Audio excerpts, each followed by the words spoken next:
இந்த பரந்தூர் விமான நிலையம் குறித்து எழுத சர்ச்சை, விஜய் அவர்கள் சென்றது, அந்த மக்களுக்காக நான் துணை நிற்பேன்னு சொன்னது, மத்திய அரசாங்கம் அந்த இடத்தை கேட்கவே இல்லைன்னு தெளிவாக சொல்கிறாங்க. மத்திய அரசாங்கம் அந்த இடத்தை கேட்கல, மாநில அரசு தான் அந்த இடத்தை தேர்வு செய்து கொடுத்தது. எதற்காக சிப்காட்டுக்கு விவசாய நிலங்கள் தேடி தேடி கையகப்படுத்தப்படுகிறது, ஏர்போர்ட்டுக்கு எதற்காக விவசாய நிலங்கள் தேவைப்படுகிறது. ஸோ தொடர்ச்சியாக விவசாயிகள் மீது அடக்குமுறையும் விவசாயிகள் மீதான இந்த குண்டர் சட்டமும் இது போன்ற விஷயங்களை தொடர்ச்சியாக எல்லா பொதுமக்களும் எதிர்க்கிற நிலைமையில் 910 நாள் கடந்தும் கூட முதல்வர் அதற்கு செவி சாய்க்காமல் இருக்கிறார் அப்படின்றதான் இன்றைக்கி அவர் மீது இருக்கக்கூடிய குற்றச்சாட்டு. ஸோ இது குறித்து உங்களுடைய கருத்து? அதாவது மாநில அரசுக்கிட்ட ஒன்றிய அரசு கேட்டது, இங்கே விமான நிலையம் பண்ணுறதுக்கு ஒரு 5000 ஏக்கரா நிலம் வேணும், அந்த நிலத்தை கொடுத்தா நாங்கள் ஒரு ஏர்போர்ட்டை ஏற்படுத்துகிறோம் அப்படின்னு சொல்லி சொன்னாங்க. அதன் அடிப்படையில் அப்போ இருந்த அம்மா காலத்திலேயே என்ன பண்ணாங்க, ஒரு 3 இடம் சூஸ் பண்ணி அதில் ஸ்ரீபெரும்புத்தூரை சொன்னாங்க.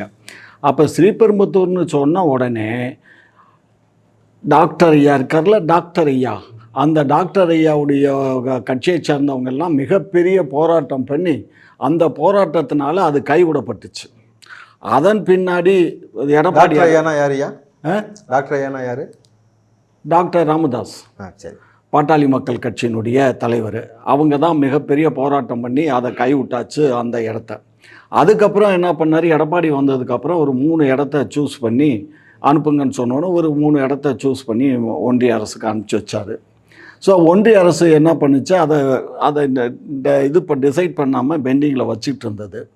அதுக்கப்புறம் ஆட்சி மாற்றம் 2001க்கு அப்புறம் கொரோனா முடிஞ்ச உடனே மறுபடியும் அவங்க இந்த மாதிரி ஒரு இடத்த நீங்கள் சொல்லுங்கள் அப்படின்ன உடனே ஏற்கனவே நாங்கள் கொடுத்துருக்கோம், நாங்கள் அதை இப்போ எங்களுக்கு ஆப்டான இடம் பரந்தூர் அந்த இடத்துல விமான நிலையம் அமைச்சா நல்லா இருக்கும்னு ஒரு லெட்டர் எழுதணும், அவ்வளவுதான். யாரு நீங்க? அது என்ன ஆப்டான இடம் தான் அவங்களுக்கு? அதாவது ஒன்றும் இல்லை, பெங்களூரு ஹைவே அங்கே இருக்கு, நம்ம இந்த நீர்நிலையம் இருக்கு, தண்ணி வசதி இருக்கு, எல்லா வசதியும் இருக்கு அந்த இடத்துல. இடம் நல்ல ரேட்டுக்கு போகும். ஆமா, எல்லா நல்ல வசதியான இடம். ஸோ அதனால அந்த இடத்த நாங்களும் அதையே பரிந்துரை பண்றோம்னு இவர். யாருக்கு வசதியான இடம்? யாது யாருக்கு வசதியான இடம்னா மக்களுக்கு. அங்க விமானத்துல விஜய் சொல்றாரு யாருக்கோ ஆதாயம் இருக்கிறதுனால தான் அந்த பையில போ சொல்லு.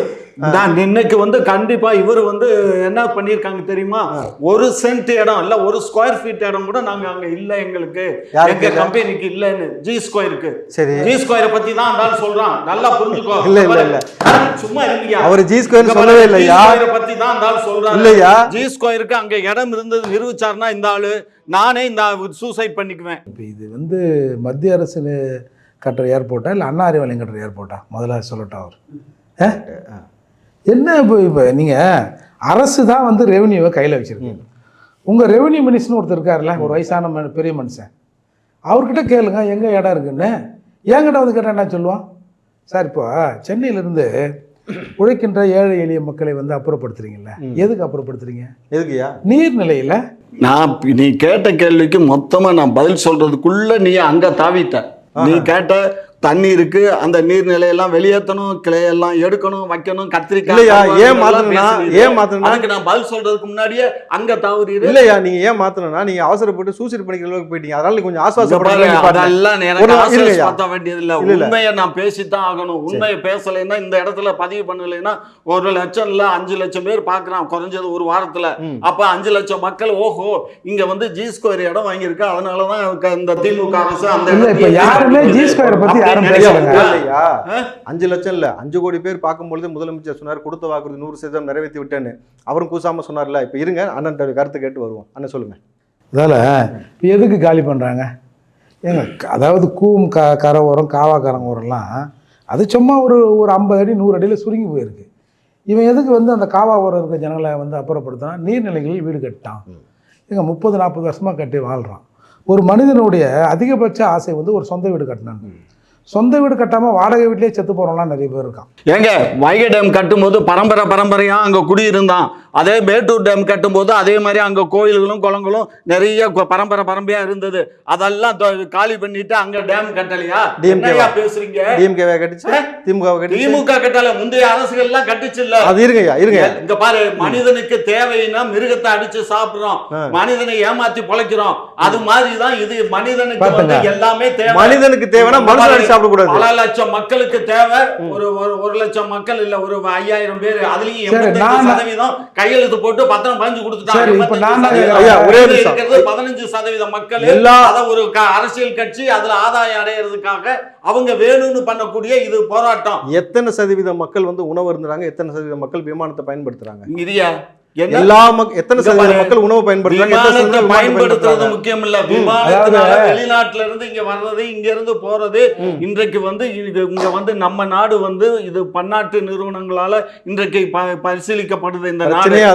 அதுதான் எந்த பன்னாட்டு நிறுவனத்துக்காக நீங்க இந்த இடத்தை கையகப்படுத்துறீங்கன்னு பேசுறோம். ஒரு நிமிஷம் நாங்க இங்க பாரு, நாங்க வந்து கூலிக்கார மாதிரி ஒன்றிய அரசு சொல்லுது, நாங்க செய்யலாம். எங்களுக்கு வந்து கூலிக்காரலாம் இல்ல, கமிஷன் ஏஜென்ட். ஆமா, கமிஷன் ஏஜென்ட் இவர்தான் பார்த்தாரு. என்னங்க கமிஷன் நிறுவனமாங்க? ஐயா, கமிஷன் இங்க பாருங்க, எல்லாம் பேசாதீங்க. இப்ப அவர் பேசட்டும், குறுக்க வர என்ன பேசுறாரு அவர் பேசட்டும். இங்க பாரு, கமிஷன் சொன்னா எனக்கு கட்ட கோவம். ஒரு நிமிஷம் சும்மா என்ன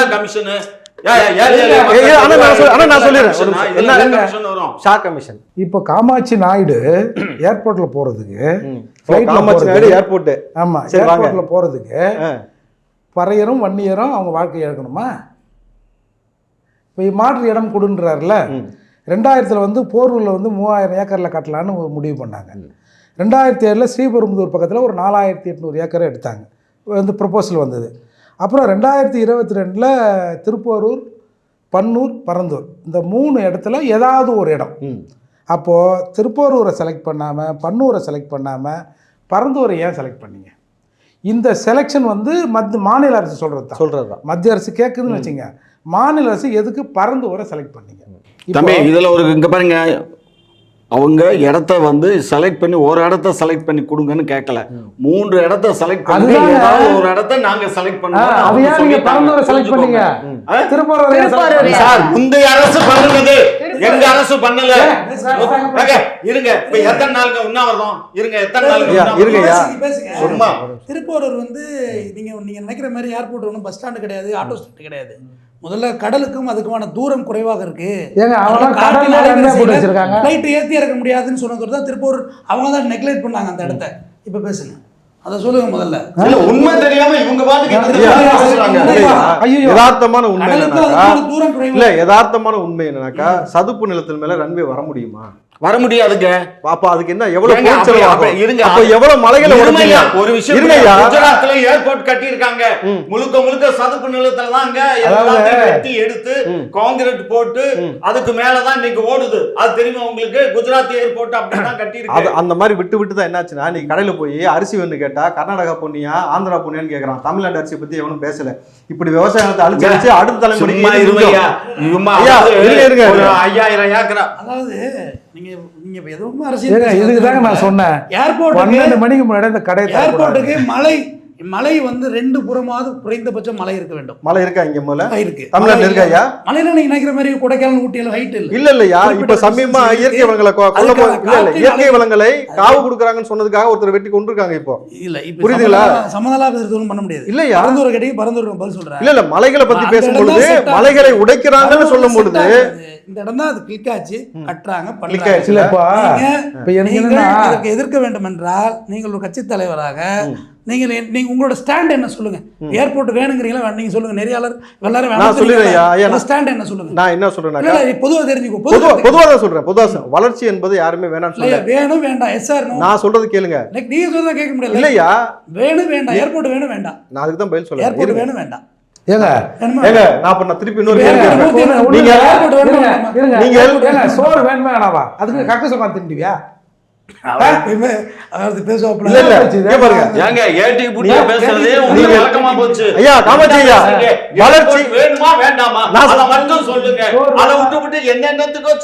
ஏர்போர்ட் வேணும், விவசாய நிலத்துல வேண்டாம், இதுதான் எல்லாமே சொல்றது. காட்டிடுவா. விஜய் என்ன பண்றாரு?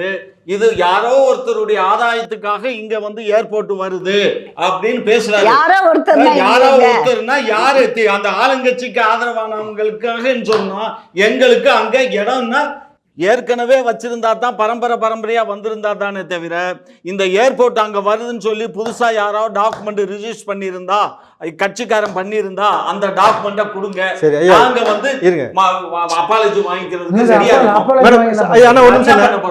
நாங்க எந்த திரும்ப காமாட்சி ஐயா, இப்போ நீங்க பேசணும். மூத்த முன்னோடி இப்படி குறுக்கு எல்லாரும் குறுக்க பேசினா நாகரிகமா பேசட்டும். அவங்களுக்கு கொடுக்கப்பட்ட அம்மா நேரத்துல கூட அவங்க சொன்னாங்க, பேசுறாங்க. நான் ஒரு வார்த்தை சொன்னேங்கிறதுக்காக அது தவறுன்னு சொன்னாங்க, நானே திருத்திக்கிறேன். ஓ. அப்படி இருக்கும்போது அவர் கக்குசுங்கிறாரு, புரோக்கருங்கிறாரு, டென்ஷன் ஆகாதீங்க, யாருங்க யார சொல்றது? இருங்க நீங்க தான் திடீர்னு சூசைட் பண்ணிக்க போறேன்னு சொன்னீங்க. இருங்க. அதனாலதான் இந்த பிரச்சனை நாங்க வந்துச்சு. உண்மைக்கு இங்க பாரு, இந்த போராட்டம் வந்து ஏறக்குறைய 3 ஆண்டு காலமா 2.25 இருந்து 3 ஆண்டு காலமா நடக்குது. ஆனா திமுக கண்டுக்கவே இல்ல. திமுக கண்டுக்கலன்னு சொல்லாதீங்க. கண்டுக்கல, அதான் உண்மை. இங்க பாரு, டெல்லினா கண்டுப்பீங்க, இருவையா கண்டுட்டு என்ன பண்றது? டெல்லினா கண்டுக்குப்பீங்க, இங்க கண்டுக்க மாட்டீங்க. இங்க பாரு, ஒரு விஷயம் இல்ல. மணிப்பூர்னா கண்டுப்பீங்க, அண்ணா நியூஸ்னா கண்டுக்க மாட்டீங்க. ஐயா பேசாத. 85 விழுக்காடு பத்திரம் போட்டு கொடுத்துட்டாங்க. இருக்கிறது 15 விழுக்காடு தான் ஐயா. 15 விழுக்காடுக்கு இவங்க என்ன பண்றானுங்க, அங்க எல்லாம் அந்த காசு வாங்கினாங்க பாரு, அவங்க எல்லாம் வந்து மேற்படி கட்சியை சேர்ந்தவனுங்க. அவனுக்கு எல்லாம் இது வந்து எப்படியாவது இந்த கவர்மெண்ட்டுக்கு இந்த 2026ல ஒரு தலைவலியை கொடுக்கணுங்கிறதுக்காக திட்டம் போட்டு செய்யறாங்க. அது ஒன்றிய அரசு, இது உண்மை நிலை. ஒரே ஒரு நிமிஷம், ஒன்றிய அரசு இவ்வளவு எமோஷன் ஆதீங்க. எங்களுக்கு கிடையாது. ஐயா ஒரு நிமிஷம், இடம் எடுத்து கொடுக்கிற வேலை தான் எங்க வேலை. இது எல்லாமே ஒன்றிய அரசு வேலை. புரிஞ்சுக்கோங்க. ஒரே நிமிஷம், இடம் கொடுக்கிறது தான் தமிழக அரசு. பிரச்சனையே அதான். என்ன பிரச்சனை? அது சொல்றது கேளுங்க. என்ன பிரச்சனை? எந்த இடத்தை கொடுக்குறீங்கன்னு பிரச்சனை, எந்த இடத்தை கொடுக்குறீங்கன்னு பிரச்சனை. அது உங்களுக்கு புரியலையா? என்ன வளர்ச்சின்றது எப்படி இருக்குன்னா, நீங்க போடக்கூடிய உரம்ன்றது நெல் பயிருக்கு இருக்கணும், கருவேல மரத்துக்கு இருக்க கூடாது. கருவேல மரத்துக்கு போட்டு வளர்ச்சினாக்கா அதை நம்மளை அழிச்சிடும். புரியுதுங்களா? விவசாய நிலத்தை அழிச்சுட்டு நம்ம செய்யறது வளர்ச்சி. அது பேரு மக்கள் அடுத்த தலைமுறைக்கு என்ன திம்பாங்க? இப்பவே பாத்தீங்கன்னா சைனால இருந்து வந்து பிளாஸ்டிக் அரிசி வந்துச்சு, பிளாஸ்டிக் முட்டை வந்துருச்சு. எதை வாங்கி எவன் உள்ள வருவான்னு தெரியாது. நம்ம உற்பத்தி பண்ணிட்டு இருக்கிறோம். நம்மள அழிச்சிட்டு ஒரு ஃபிளைட் தேவையா? சோத்தழிச்சு ஃபிளைட் தேவையா? ஒரு நிமிஷம் இருங்க மேடம், உங்களுடைய முதல் கருத்தை பதிவு பண்ணுங்க. ஒன்று, இவர் கேட்காமலே ஏர்போர்ட் தேவை, நிச்சயமாக விரிவாக்கம். கம்பேரிட்டிவா எங்க தலைவர் கிளியரா சொல்லிட்டார். மீதி இடத்துல எல்லாம் 3000 மினிமம் 4000 ஏக்கர்னு இருக்குது. இப்போ நம்மளோட சென்னை ஏர்போர்ட் 1000 ஏக்கர் தான். அதில் வரவங்க பாப்புலேஷனும் ஜாஸ்தி. இவங்க நடிகர் விஜய் கிட்ட இல்லை இப்போ அரசியல்வாதி விஜய் கிட்ட ஒரு கேள்வி கேட்கணும். அவர் உலகம் முழுக்க அவர் டிராவல் பண்ணியிருக்காரு ஷூட்டிங்காக. அங்கே இன்டர்நேஷனல் ஏர்போர்ட்ஸ் எல்லாம் போயிருக்காரு, ஏறி இறங்கி இருப்பார் நிறைய வாட்டி. திரிஷாவோட தனி விமானத்தில் போனார். திரிஷாவோட தனி விமானத்தில் போனார். அது வெளிநாடுல கோவாவுக்கு போனார். நான் சொன்னேன் தெரியுமா, புரோக்கர்னு டீட்டெயில் எப்படி வருது பார்த்தீங்களா? மோடி இன்டர்நேஷனல் புரோக்கர்னாங்களே இவங்க சொன்னாங்களா இல்லையா? சொன்னாங்க. இந்தியாவை வித்துறாருன்னு தமிழ்நாட்டு விற்கிற நீ யாரு? நீ லோக்கல் புரோக்கரா? திமுக புரோக்கரா? திமுக சொல்றீங்களா? உலக முதலீட்டாளர் இந்த மாநாடு நடத்துனாங்களா, அதுல எப்படி நீ பரந்தூர் மினியேச்சரை வச்ச? யாரை கேட்டு வச்ச? நாங்கள் ஒப்ப முடியாது. யாரை கேட்கணுங்க? கேட்கணுமா? அப்போ கேட்கணும். இருங்க. அப்போ உங்களை மாதிரி ஆட்கள் ஏர்போர்ட்ல போறதுக்கு தமிழ்நாட்டில் இருக்கிற மண்ணின் மைந்தர்கள், பறையர்களும் வன்னியர்களும் நடுத்தருக்கு வரணும். ஜாதியை இழுக்க கூடாதுங்க, ஜாதியை இழுக்க கூடாது, ஜாதியை பத்தி பேசக்கூடாது. ஏன் சாதியை பத்தி பேசுறேன்னா, ஏன் நீங்க பறக்கும் ட்ரெயின் விட்டாலும் அது எங்க குடிசை மேல தான் பூந்து வருது, பாலம் கட்டினாலும் எங்க வீட்டு மேல தான் அது வருது. ஏன் அது மற்ற மாளிகைகளை இடிக்க மாட்டேங்குது? விவசாய நிலம் அழியுதுன்னா அது தப்பு தான். அதுக்கு மாற்று இடம், அவங்களுக்கு மாற்று விவசாய இடத்தை வழங்கணும், அவங்களுக்கு நஷ்டஈடையும் வழங்கணும். இதுதான் மாற்று விவசாய இடத்தை வழங்கிட முடியுமா உங்களால? இது எப்படிங்க அது வாங்க முடியும்? ஏரி அழிச்சிட்டு மாற்று ஏரி கொடுப்பீங்களா? நெல்லாம் பூமியில தான் உங்களுக்கு தெரியல. இல்ல ஏரி அழிச்சிட்டு மாற்று ஏரி கொடுப்பீங்களா? நீங்க எவ்வளவு ஏரி இருக்குன்னு சொன்னீங்க? நான் சொல்றேன் கேளுங்க. எவ்வளவு ஏரி இருக்குன்னு சொன்னீங்க? 955 ஏரி. 955 ஏரிகள். அது ஏரி இல்லங்க, குட்டை. அது குட்டை. அதுல என்ன இருக்கும்? அதுக்கு குட்டை ஒரு ஏக்கரால இருக்கு. அதுல என்ன இருக்கும்? அதான் அதுக்கு பேர் தான் தண்ணி தானே இருக்கும். ஏரினா இப்ப 16 ஏரி இருக்கு, அதுதான் பூண்டி ஏரி இருக்கு. இதுக்கு பேரு ஏரி இல்ல. அவரு பரந்தூர்ல தானே வராரு, அவருக்கு தெரியும் எவ்வளவு ஏரி இருக்குன்றது, பரப்பளவு எவ்வளவு. ஏரிங்கிறது வேற, குட்டைங்கிறது வேற. இது பூரா குட்டை. நான் சொல்றது ஆமா, சின்ன சின்ன ஒரு பண்ட். அது யாரு கை காமி சொல்றீங்களா? அவரையா சொல்றீங்க? உங்களை தான் சொல்றேன். அங்க பாருங்க, குட்டைனாலும் தண்ணி நிக்கும். ஒரு இடத்துல ஒரு தேவைக்கு அரசாங்கம் எடுக்கும்போது கொடுக்க வேண்டும். அதுக்கு அரசு எல்லோருக்குமான தேவை உணவு இல்லையா? அதுல கை வைக்காதீங்கன்னு சொல்றோம், வேற ஒண்ணுமே இல்ல. ஆனா நீங்க சேலம் 4 வழிச்சாலைக்கு என்ன பண்ணீங்க? நீங்க மாத்திக்கிறீங்கல்ல. ஒரு அரசியலை மாற்றவில்லை, அரசியலமைப்பு சட்டத்தையும் கொஞ்சம் பாருங்க. அரசுக்கு சொந்தமான இந்த இடம் அனைத்துமே அரசு தான். அரசு கேட்டால் நாம் கொடுக்க வேண்டுங்கிற கண்டிஷனோட தான் இந்த நாட்டில் நம்ம வாழ்ந்துகிட்டு இருக்கோம். அப்போ அரசோட இன்ஃப்ராஸ்ட்ரக்சர் கொடுக்கக்குள்ள பாதிப்புகள் வருது, நான் இல்லைன்னு சொல்லலை. இன்னும் அந்த விவசாயிகளுக்கு கூடுதல் நஷ்டஈடு வழங்கணும். நீதிமன்றம் கன்சிடர். ஒரே நிமிஷம் சார், சட்டம் சொல்றாரு அரசாங்கம் நிலம் எடுப்பதற்கு அதுக்கு உரிமை இருக்கு. அதே மாதிரி அந்த நிலம் வைத்திருக்காங்களா, அவனை கன்வின்ஸ் பண்ணணும்னு சட்டம் சொல்லுது. அதை கன்வின்ஸ் பண்ணணும். இப்போ 15% அதுக்கு தான் 400 ரூபாய்க்கு 400 ரூபாய் கொடுக்குறோம். 910 நாளா இருக்காங்க. ஏங்க சேலம் 4 வழிச்சாலை ஏன் விட மாட்டோம் நாங்க? அப்போ பாருங்க, இவருக்கு கவர்மெண்ட் ஒரு நல்ல ப்ராஜெக்ட் கொண்டு வருதுன்னா அதில் பப்ளிக்னு ஒரு வெல்ஃபேர் தான். இப்போ நீங்கள் திருப்பி ஒரு விஷயத்தை கேட்டிருந்தீங்க, ஏன் ராமநாதபுரத்தில் ஏர்போர்ட் வைக்கக்கூடாதுன்னா அங்கே இவ்வளோ பெரிய போர்ட் இல்லை. முதல்ல இங்கே தான் அந்த வளர்ச்சி இருக்குது, துறைமுகம் இருக்குது. அதுவுமே கலைஞரோட திட்டத்தை குழி தோண்டி போச்சாங்க ஜெயலலிதா அம்மா. எங்கன்னா Maduravoyal to direct port, lorry traffic இல்லாமல் ஆக்சிடென்ட் குறைக்கிறதுக்கு இன்னைக்கு இவ்வளோ பெரிய தடுமாற்றம் நடக்குது. இன்னைக்கு வரைக்கும் பில்லராகவே விட்டு போனாங்க.